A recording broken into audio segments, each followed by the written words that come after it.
Thank you, everybody, for coming out. We're going to just jump right into the Q&A section of the night. By the way, my name is Nicholas. I'm the Outreach Coordinator for American Indian Studies. Helped a little bit to put this together. We have a few questions that we prepared for our talent up here. By the way, let's give them a quick round of applause. That was amazing. Holy cow. We'll start off, like I said, with some prepared questions, and then we're going to open up for all of you. So whatever pressing questions you had about what went into this, how they got these parts, or what it's like seeing yourself in the biggest movie of all time, we'll have opportunity to ask that. So I'll hand it over to you guys. Go ahead. Miigwech in them, Kinagogin wa ma Bajayeg, up to go in the shin. Gaj Weba Kama, Nin Dash, Gaget and G Kendam, Gana Wab Magwang, Jit Wow is a wad, Jit Wow is a jig. Nin Dash Musquanquit and Dishnakaz, Nin Gwedwe Jina, Ginwadash Gada Gwedwem, Gishbin, and Gishbin. So me, I'm Musquanquit, as Claire mentioned earlier. I just want to say that was super amazing. I'm really in awe of what we just saw. That was my first time seeing it, so I'm super excited. And as Nicholas said, we're going to have a bit of a Q&A with these Awakazajig, these actors. Yeah, we're very excited and happy to be able to do that. And we thank you as well for coming out. Super cool to see everybody. So yeah, I think, as you know, this is AAndeg Muldrew, aka Luke Skywalker, and over here is Agamewa Kamig, Dustin Morrow, Obi-Wan Kenobi. And I will say, for the rest of my days, I will only hear Obi-Wan's voice as Agame from now on. I can hear him in my head already. Yeah. So yeah, I just wanted to start off asking these guys a couple, just one question each to get things started, and we'll turn over the questions to you folks. Anything you want to know from them. So for AAndeg, whose middle name is Jedi, AAndeg Jedi Muldrew, I want to ask you what your experience was in doing that whole thing, coming from obviously a family of Star Wars fans, and your Golkumis, his grandmother was involved with the project as well. So I wanted to ask you that. And for Dusty too, what was your experience like having auditioned for the role and then traveling up to Winnipeg to do the voiceover work and everything like that? Yeah, just want to start it off. If you guys want to just tell us a little bit about your experience in the project. Okay, can you hear me here? Yeah, so when I got the part to AAndeg, yeah, my dad was, "It's your destiny." But yeah, he's the big nerd in the family, although I'm kind of just next to him, I guess, now at this point.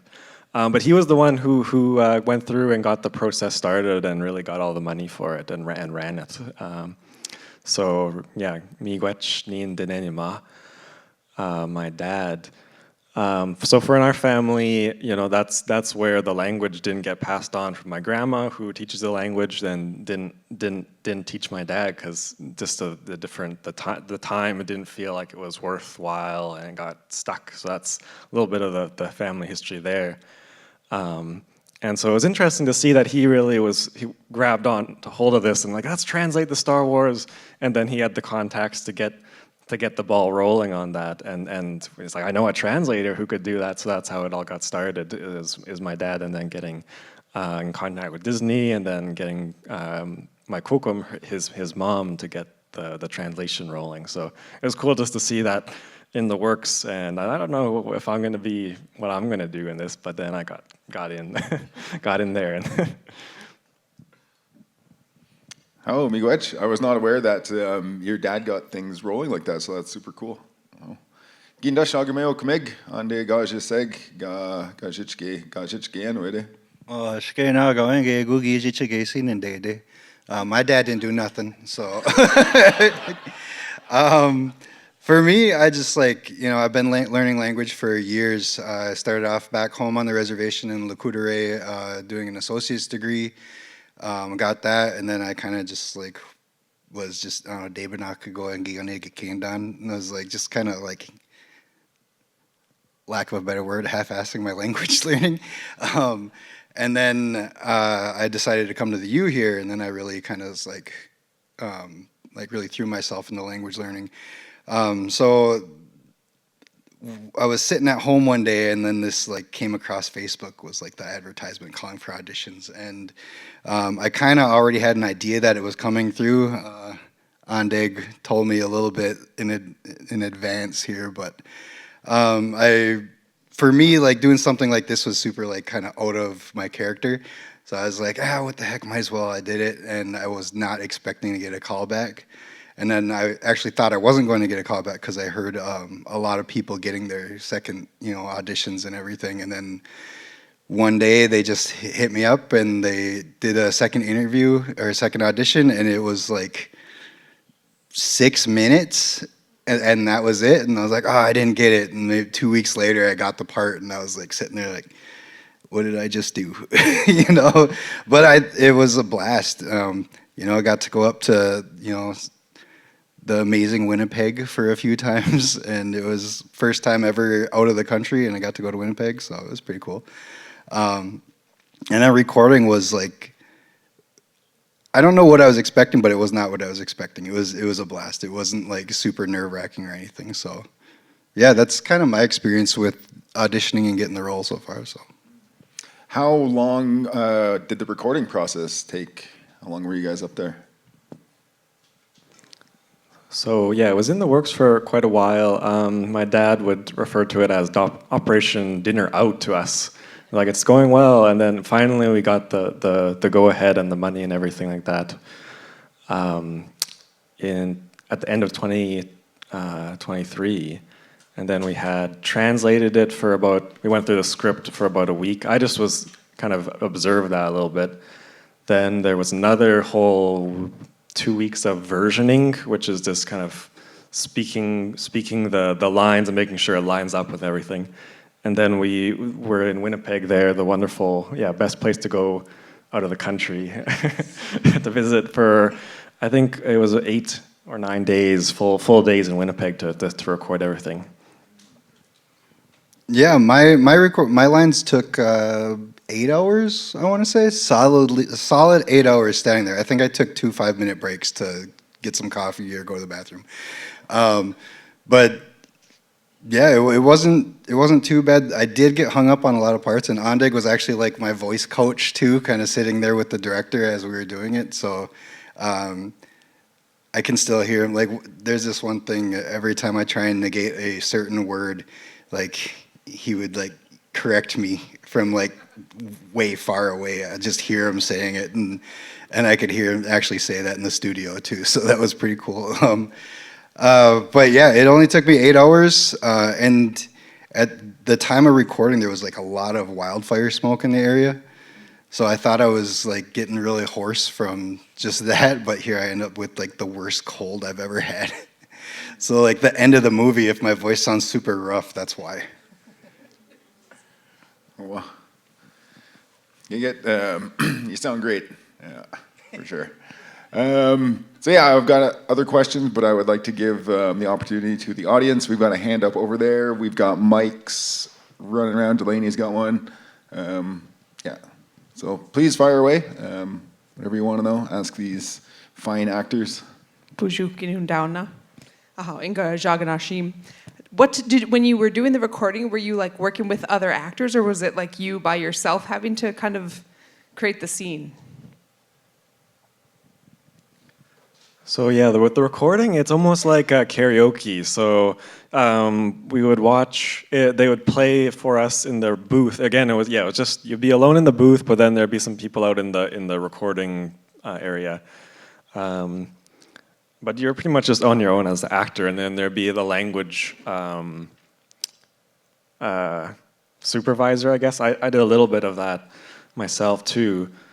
But you're pretty much just on your own. But then it's like karaoke. You see the movie, and what would happen is the director who was there 8 days straight, no break, would kind of explain, this is what you're feeling, this is kind of the setup of the scene, and then you would watch the scene first in the original, and then you would watch the guide track, which was just Dennis, who was Darth Vader, and then my grandma did the whole guide track. So you'd listen to that in Ojibwe, and then after that, okay, you're ready, do your take, and then you could do a few takes or however. That was like the process there, but you weren't really there with other actors. Like they'd be out in the break room. Sometimes some other actors would be out there if they were like on Next or something like that. But generally, most of the actors didn't really meet each other. I remember I popped in one time, and then there was these people who were all doing all the minor parts, and they're like, yeah, I just got to do my death scream when they're getting shot. Like, you're like, yeah. Did you do yours yet? No. But that was pretty much the most interaction I saw. Yeah, it was a lot the same for me too. Like I didn't really get to see any other actors other than AAndeg because he showed me how to get there. Other than him, there was like maybe 3 people doing like the small like kind of side roles that were sitting in the coffee area, but that was it. I got there, maybe hung out with them for 20 minutes, and they were gone. Oh, miigwech, we got a question over here from Chante Maza. Ho mitakepi. Nina iokpi maya pido. Yeah, you made me really happy. Yeah, pidamaya wo pidatanka chichapido. As a fellow Star Wars nerd and a fellow language nerd, as a Dakota speaker, I've always thought about this movie and how to create new words and new vocabulary for these things. Can you tell me a little bit about the process you went through to create? So I did hear droid, but some of the other vocabulary I had to come up with, and what were some of your favorites and most challenging ones? Well, I didn't really have anything to do with like developing the script or new words. There was kind of a team of first speakers that were working on that, correct? Yeah. So it was my kokum who went through and translated it all to begin with, and then we had a group of different people, Albert Owl, and then Brian Cochran and Dennis Chartrand, that were all part of got kind of brought into Winnipeg, and they were went through the script and kind of were like, what does this term make sense to you in your dialect? Or how does this term sound to you? And so they kind of workshopped some of the terms, and they went through the script and were kind of seeing what worked for them or what didn't work. Although it ended up kind of, so that was the first process. Then they did the versioning, and it turns out a lot of that stuff just couldn't fit the length. The words they came up with were way too long, so that's why we ended up with droid, and you hear different English stuff in there. Numbers are really tough to put in there, so that's why you hear all these English numbers in there. And sir as well. So there's some things that kind of were too hard, or throughout the process it just ended up not being able to fit. One word they really loved was the hyperdrive, which kind of is a funny term in English too, like hyper. Like, why is it hyper? What does hyper mean in there? So they kind of went with that, and and they're always just chuckling and laughing with each other about that too. But it's kind of terribly fast, I guess.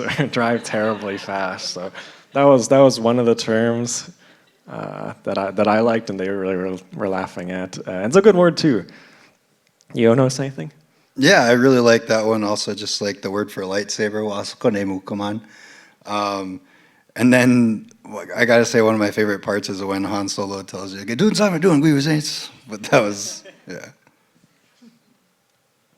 Oh, miigwech, that's a good question. I was wondering that too, and I was wondering as we were watching it, how come some numbers were in Nishnabemwin and other numbers were in English, and that makes total sense to try to like keep everything in, Ojibwe Mwin's, we have some really long words sometimes, and so you can't say, yeah. So like red 5 and red 6 is a lot quicker than saying it in Ojibwe Mwin, yeah. Yeah, there's a couple times when we were recording my lines where we had to kind of tweak it a little bit just to be able to make it fit. Otherwise, I think we ran the line like 10 times trying to make it fit, and it just wouldn't, so AAndeg had to kind of think on his feet there. Yeah, there are so many different changes that got being made. Like the ideal script was written up, and then there's the guide track. Oh, we got to change these things, and there's different people now. At that point, we got to change this. So then we're in the recording studio. Oh, that actually doesn't really work either. We got to change it. So there's all these different kind of periods where it got changed around. So that's why the numbers are all kind of all over the place. I like some of the droid words are kind of interesting too. So the droid is in English, but we adapted a bit to the language, right? The plural, and that little droid is droidess. But then there's this other interesting kind of word that you wouldn't, in a language class or speaking, when you're learning your language, you wouldn't learn words about droids. Like, you're gonna break down, or we're gonna deactivate you, which is funny to hear. Yeah, that was really funny for me. This is my first time seeing it, so I didn't know that they were going to refer to droids as just a droid. And they pluralized it in Ojibwe, so the first time I heard droid, it was droidug. So putting a Ojibwe plural on an English word, that was pretty funny to hear. I think we have another question somewhere up there. Yeah, okay. Sorry, I wasn't ready for this. Do you guys have plans to do more of the movies in the future? Like, more Star Wars movies? That's a good question. Everyone wants to know that. I really hope so, but I have no clue. That's kind of up to Disney, I would say, right?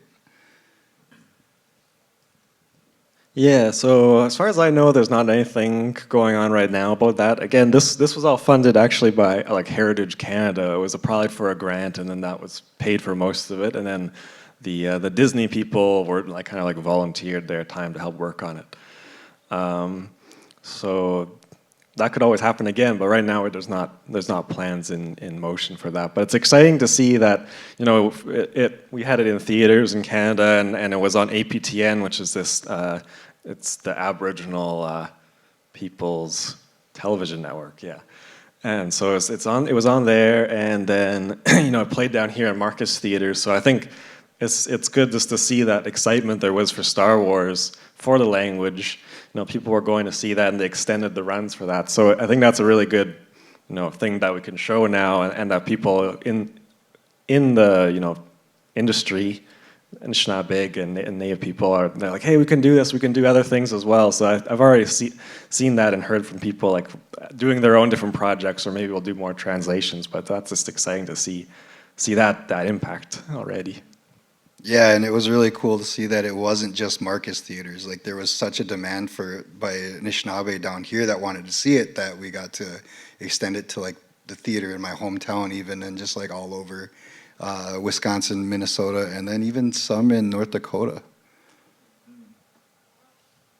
Yeah, it was really, really exciting, really cool to see the reach of it, the impact of it, how excited people were about it. Like, yeah, all across not just Ojibwe country, but Indian country. Like, yeah, people are super excited about it. So yes, hopefully we do see more. And yeah, I would like to see more. I would like to see more Star Wars ones.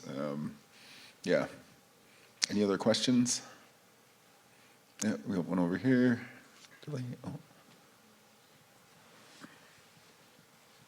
I have, I think, two, if I can remember them.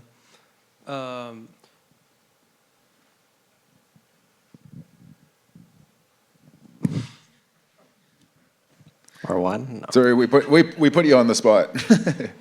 We have another question up here, so we can come back to you. Thank you so much. This is such a cool project. I was really impressed by how well the voices fit the characters. Like, I really believed it. And I was wondering if there was anything that you did to get into character to like prepare for the roles. I'm just going to interrupt to say that I heard Dusty's audition tape before he sent it in, and like he said, this was kind of like he kind of did this on a whim. It wasn't like a, you know, I don't know, a dream of his to be a voice actor. But as soon as I heard that, I was like, man, that's Obi-Wan for sure. Like, yeah, 100%. So for me, there's all these YouTube videos of this older guy from what's the name of it? Ojibwe community in Mille Mille Lacs Reservation. And he has all these videos of him just talking in Ojibwe, and I really love the way he sounds. His name is Obi-Wan Lee Staples. So I really tried to sound like him, and I guess it worked, because, you know, like after the premiere, I was walking around and everyone's like, how'd you sound like such an old man? You know, so turned out I sound like an old man. Definitely uncle vibes. Yeah, we watched the premiere, and then we were walking with my grandma, and like, well, who did the Obi-Wan? Like, that was what old guy who did Obi-Wan? It's like, that's Dustin. He's right here. But I didn't really do anything myself for the role. I just tried to do my thing. I don't know. I'm not really much of an actor myself, but. Well, you both did great jobs. Both did amazing jobs. Yeah.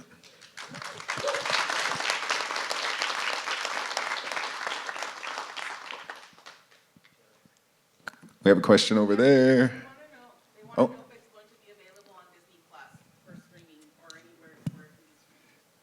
Yeah, it's on Disney Plus now. It became available on October 27th.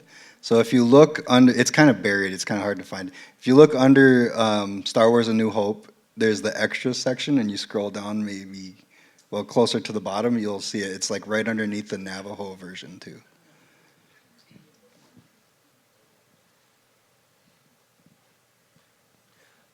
Are there any non-English voices or sound effects that were decided to change because they no longer fit the vibe?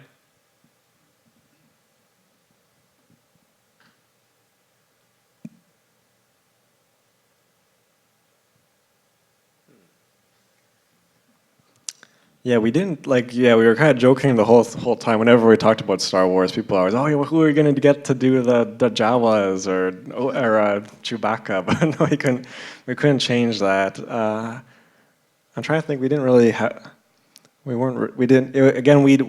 the characters ourselves. We did like some of the breathing sounds and stuff like that during the process. But that was really the only non-language changes that were made. Yeah.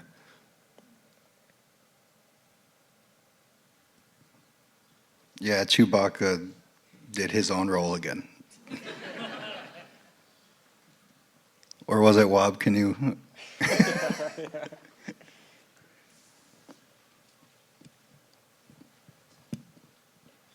Again, thank you guys.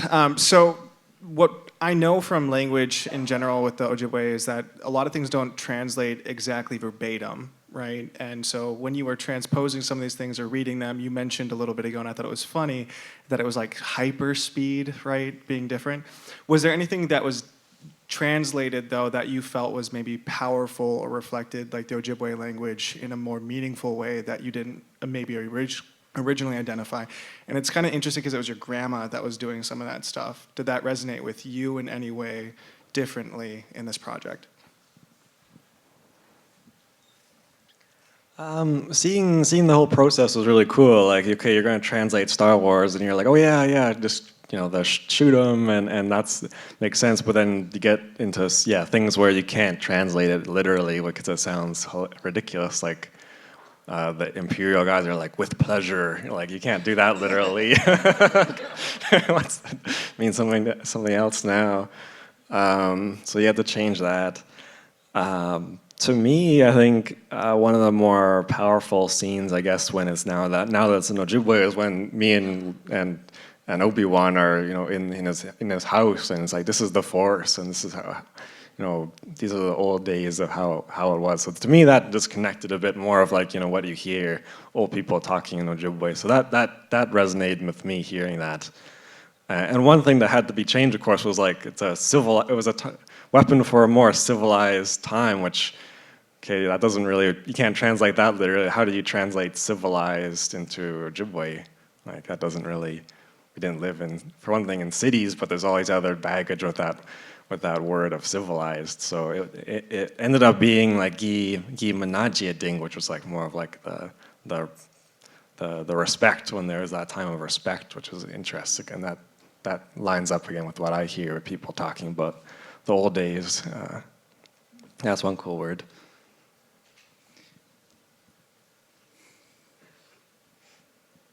That's a good question. Yeah, the biggest thing I noticed was like that, you know, like the lines don't quite match up exactly with like the subtitles. So there's always different ways of saying things depending on which language you're using. So like with Ojibwe, it's just kind of drove home that like it's not going to be the same exact thing as you would say in English. Just like how AAndeg was saying with the word civilized and using respectful time in place of that. That's kind of all I really have on that one. I listened for it, but I missed it. How Darth Vader said, "I find your lack of faith disturbing." It was not a literal translation, of course, but he said something like, "What did he say? Something about your." Yeah, that one my grandma was also laughing at, trying to translate literally. Like she brought that up. Like imagine saying being disturbed. Like it would have a totally opposite meaning if you said that in Ojibwe. Like, it wouldn't be threatening. It just kind of be odd, like that this powerful guy is saying that. So that in that one he's saying "Jingen dan kite buetanziwan." Like I don't. It sounds kind of lame now when you translate literally. It's like I dislike that you don't believe. Kind of sounds lame when you say it that way, but It sounded really cool on the movie. Yeah, I really like that. Yeah. Yeah, I just wanted to say, as an old guy, native, I didn't have the opportunity to learn the language. Well, I shouldn't say I didn't have the opportunity. I did not learn the language. You guys both and all the other people that did this with you, you make me really proud. Miigwech. And I think, you know, when we look at this, you guys might have changed history for us. This is just one of those moments in time that, you know, our people need. We need this. So you guys did a great job, contributed something, and I hope many people follow behind you. So I just want to say miigwech. And I didn't know what to expect when I came here. I just thought, well, my family's here. We wanted to hear it, and it was really good. You guys did a great job. I'm just really, really happy. One of the things that kind of amazed me, stoic Indians, you know, but you guys had that inflection and movement and emotion and laughter and everything throughout, and I think that really added even to the language for me. For you guys playing that role, and you both said you're not actors, but you guys did such a terrific job, you know. So I just want to let you know that, and I just think that really this may be a time you guys help change history. Miigwech.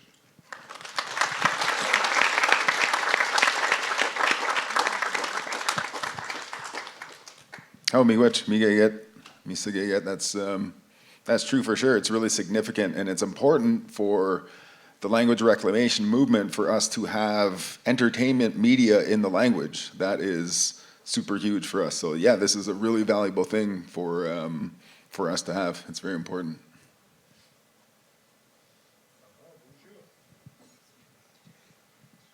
Let me try this again.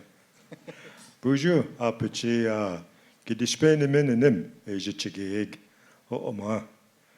I didn't do my homework. I didn't know who was playing what, and I think I heard Anton in there, and I heard you mention Wab Canoe. Who were some of the other actors? And I was trying to recognize them by voice. Who were the other voiceovers? I want to see if I guessed. yeah, Anton's on the dark side, I guess, or he went to the dark side, and. So yeah, we are again Luke and Obi-Wan, and then Leia again is from up in Manitoba. Teresa Eichen, and she was really great. She came in totally prepared for everything. Then Darth Vader was originally going to be someone else, but they got Dennis Chartrand, who's from Duck Bay in Manitoba.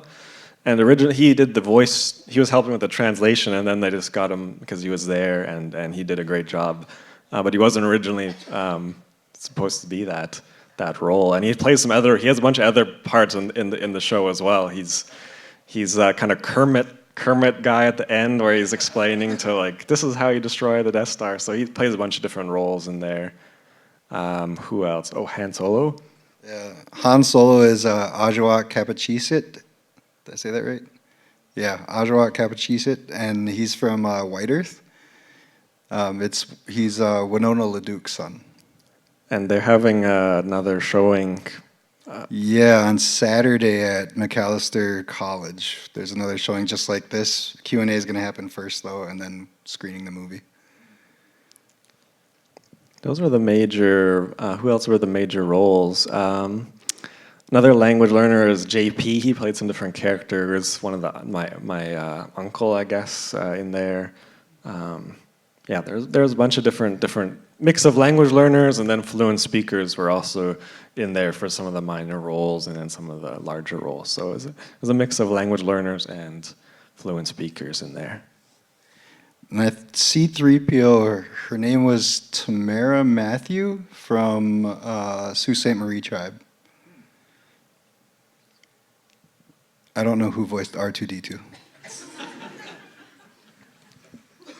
Yeah, they were really good. The Han Solo, like the voice and the actor was really good. It was cast really well. It was awesome. I tried out for Vader. I didn't get the part, and I'm still bitter about it. So.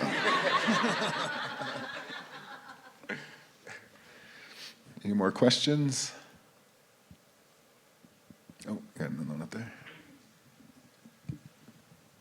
Hey, thank you so much for taking the time to embark on this epic journey. It was so cool. This was one of my favorite movies when I was a youngster, so thank you for knocking it out of the park and just making it so universal for others to enjoy. There's many quotes, lines from the movie itself, but the most famous one, obviously, use the Force. Can you, it doesn't have to be anything elaborate, I'm just curious, what was that translation? Maybe you could just go into that one line for me, and I can sleep maybe somewhat better tonight. Well, you know the line. Oh yeah, Abajitun Mamanda was a win. So I'll leave it at that. No, just it's like AAndeg can talk more about like how the word Mamanda was a win kind of breaks down. You explained it pretty good on the news that one day. I already forget what I said, but that was a tough one to translate. The Force is such a short word in English, and it's kind of a vague word. So what do you do for that? How do you translate that? Like, I think like Hokum was like thinking, well, does like life work for that? Because it kind of is like everywhere, and it's based on life. But that's kind of a too broad word in Ojibwe to say like, "Bimatizuin," and then they were kind of figuring out something for that. And the one they settled on was that word "maman dawaziwin," which is kind of like that's I don't know, supernatural ability, I guess, or power. So that was the word that got chosen for that. So that also, connects more. It's a little more specific than in English, the Force. But that's the word we went with there, which was cool to hear. And Abajitun just means use it. So what was the word? Maman dawaziwin is the... Maman dawaziwin. Yeah. Maman dawaziwin. So you'd say Abajitun Maman dawaziwin. Yeah. How did you say? May the Force be with you. So there was a couple different ways, right? So on the poster is Maman. Was it Maman dawaziwin gigamina guis, like. That kind of basically like the Force will be given to you or is given to you. Yeah, may it be given to you, I guess, yeah. Yeah. But in the movie, the one that I say is like, the Force will go with you. And I think that's kind of cool too, because like anything in our culture, we don't really own it. It just kind of goes with us, right? Yeah, I was going to say that sounds pretty sacred. Yeah. Chapitain dagwad, huh? Yeah, you good. Another question up there, I believe. Miigwech, thank you very much. And first of all, I wanted to say, I thought, like, in addition to you guys playing your characters really well, you did a really good job, like, with the energy of the moment, like you're being like chased, or you're firing, or you're, you know, I'm wondering kind of how you worked yourself up to like sound right for the time, because it sounded like you guys were there. And in the spirit of the last question, I'm wondering if Obi-Wan might be able to say, "That's no moon."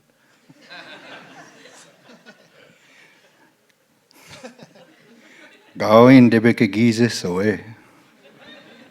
But yeah, I can clearly hear the director in my head right now saying more gravitas, and because I would say something, I'd be like, "Oh, that sounded good to me," and she's like, "More gravitas," and I was like, "What does that mean?" You know, so it was just really, for me, really listening to what the director had to say to direct me, I guess. Yeah, that was Ellen Epcar, I want to say is her name is, and yeah, she was really amazing. No knowledge of Ojibwe, but yeah, she's been doing this kind of work for a long time. She did the Navajo version, and then just works with other languages again, doing like the dubbing. So she really pulled it all together, and you know, and she had so much patience with, you know, people, us not knowing the acting process. So she would always explain, she had a great way of explaining, like, get into the character, and she'd explain the scene and the emotion and the feeling, and then even if you didn't get it the first time, then she had really great ways of just kind of egging you on and getting you to do that. So I really, yeah, look up to and appreciate what she did for the project there. Yeah. It was actually really funny because she, so AAndeg was telling you, Dennis Chartrand did a lot of the guide tracks for us, and they would play the movie through the first time just in English so we could kind of get a feel for the scene, and then they would play the guide track in Ojibwe. And sometimes there'd be these, like, the guide track would be like, I don't know, these super long lines. And I was like, "Oh, that's wicked." And she's all, "But you handled it beautifully." And I was like, "I didn't say anything," you know? So she kept mistaking my voice for Dennis's voice during the recording sessions. And it got, sometimes I felt like just saying, "Yeah, that's perfect, we'll go with that," you know? But she was just great. She was an extremely great director to work with, and she had gave me a lot of grace for trying to get my lines down, because there were some where it was like 15, 20 times where I was trying to, yeah, because you had to go quick sometimes. Got another question here. The editorial staff of the Ojibwe People's Dictionary will ask you to record your key phrases for the dictionary, making you the first non-first language speakers recording for the dictionary. Will you accept? I'll have to talk to my agent. No, just kidding.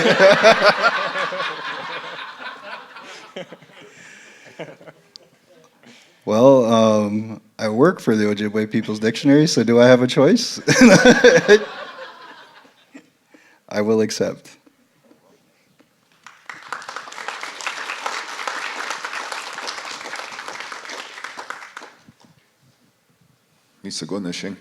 Another question up here. Yep. And my last question, before I think everybody has to head out soonish, is going to be more so, are there any projects that you guys are working on right now that's helping continue to build the Ojibwe communities in the language, right, in this restoration process, that we could potentially help support, that you guys are actively working on, or that you guys would like everybody else to support in this room?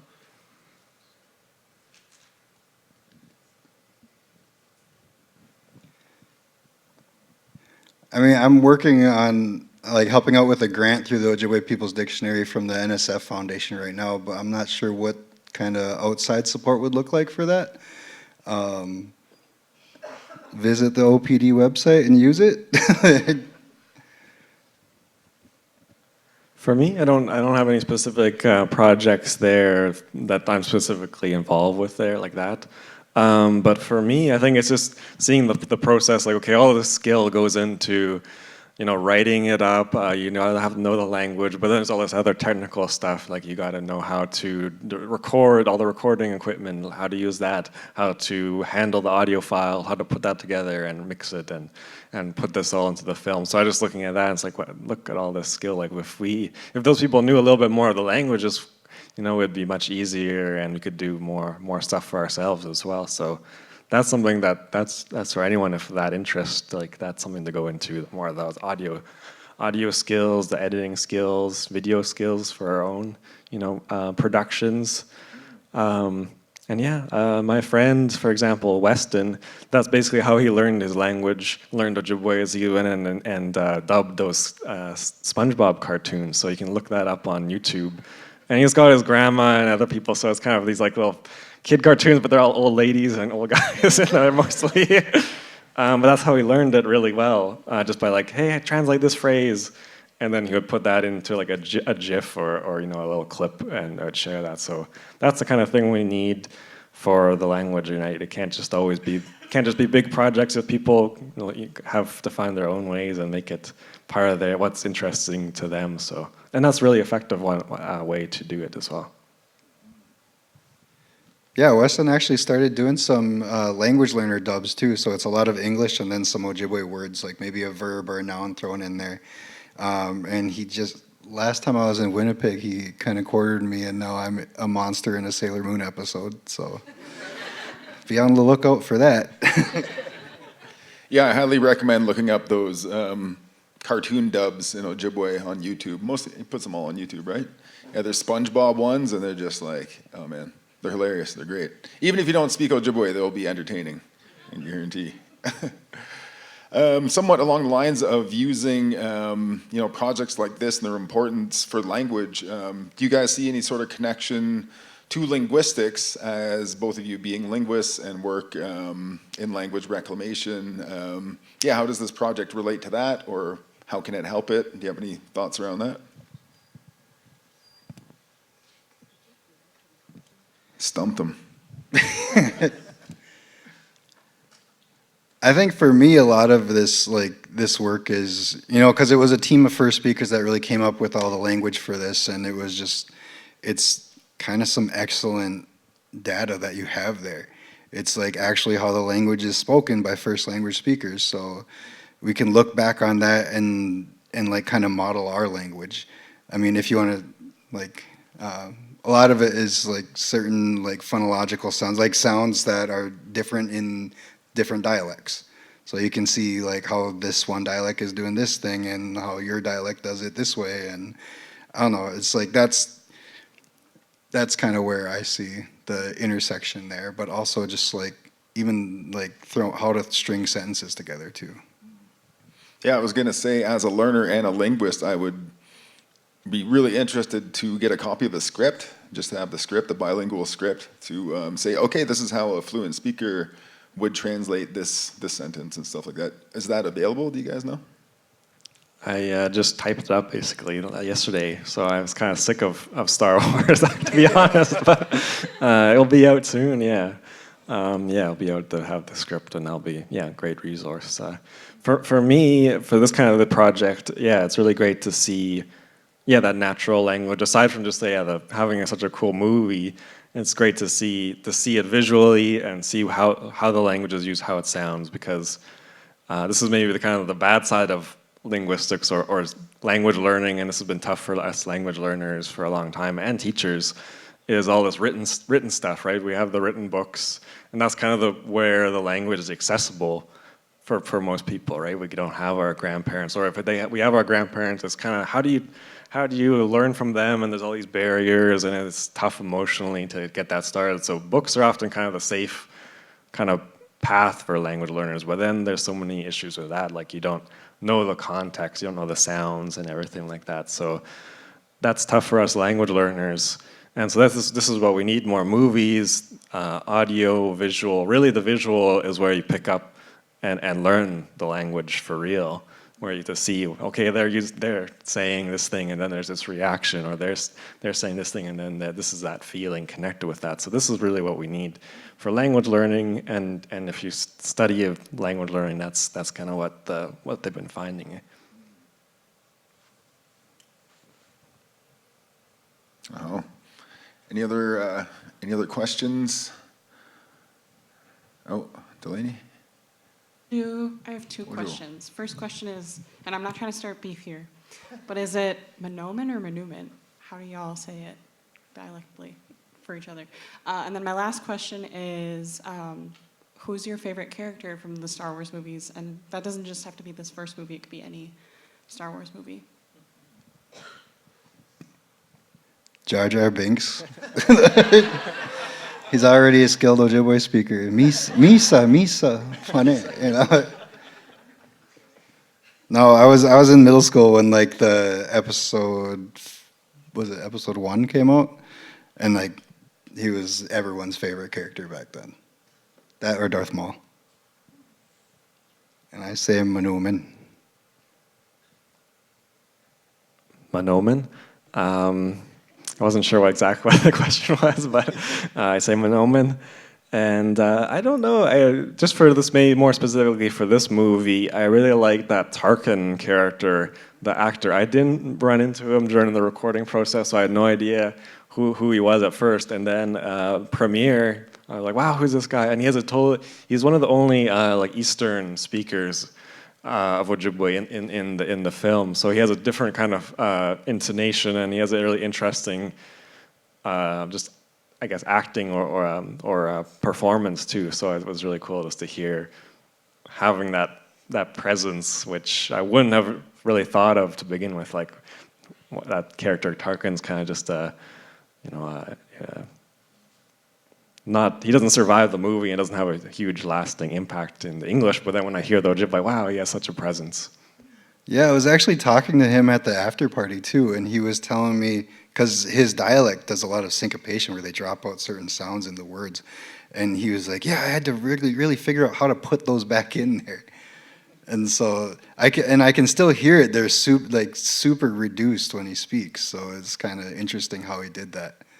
It's like he stepped back a generation in his dialect's evolution, right? I don't know, it's pretty cool. I say Minoman, but that's the way we say it back home. That's how all our O's are pronounced.